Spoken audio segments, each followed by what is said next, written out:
What do we got this week? I don't know if this is news you can use, but it's just an absolutely wild story, and I felt that we needed to talk about it. It's from the Washington Post, and it's about a topic that we have both discussed at length and completely not discussed at all, that being vaccinations and the Taliban. We have discussed each separately. We might have discussed them sequentially. I doubt we have discussed them collectively. So this is one of those stories like the one I told about Egypt and hepatitis C. And this one also involves hepatitis, by the way. It's kind of really bad until it starts to turn good, but we're on the cusp of turning good right now, which is why we are highlighting it. People might not be aware that there are only two countries left in the world that have polio, that have endemic polio. And those two countries are Afghanistan and Pakistan. This is one of the busiest border crossing points between Afghanistan and Pakistan, and that's why it is also a key battleground in the fight against polio. Medical staff try to vaccinate as many children as they can under the age of 5. 2 drops of the vaccine, a mark on the finger, and they're on their way in less than a minute. I know about polio. I know that the vaccine prevents paralysis in children. We have seen what health benefits it can bring to children on TV adverts.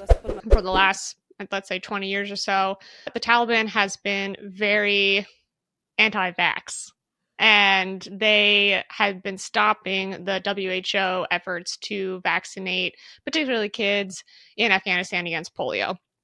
So you might think to yourself, well, maybe the Taliban has an ideological reason to be against these vaccines, and you would be wrong.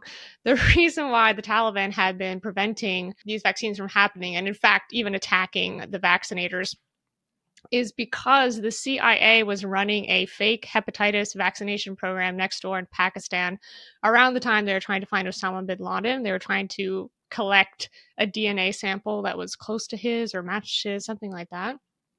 By the way, the CIA confirmed that they, in fact, did do this, but they did not find any DNA samples. So, because of that, the Taliban was like, listen, we can't trust these vaccination campaigns, or so they say. But now they have done an about face, and this is what the Washington Post article is about. The Taliban says that it is a priority for us now, that's what their spokesman told the Washington Post, to get these vaccinations throughout the country. And they, like I said before, they confirmed they did not have an ideological problem with it, which is helpful for people that may worry that the vaccines are anti-Islamic. If the Taliban says it's okay, you could probably assume that it is fine because it doesn't get much more conservative than the Taliban. So I'm kind of hoping that they stick to their word on this. They let the vaccinators do their thing. They actually say the Taliban is now overseeing the vaccinations in a positive way. And I'm hoping that maybe we can finally wipe out endemic polio with Afghanistan and then maybe eventually Pakistan as well.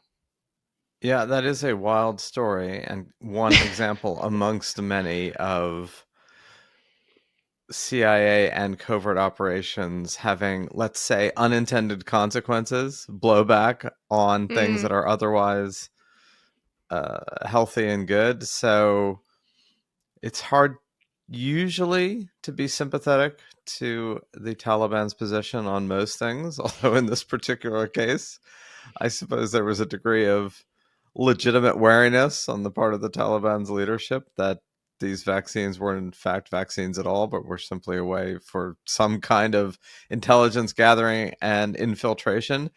And in this particular case, they would have been correct.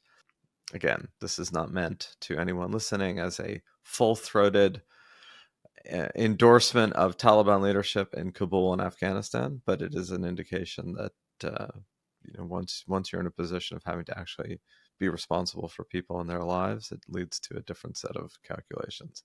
So here's to no CIA vaccination programs and more polio eradication in Afghanistan and Pakistan.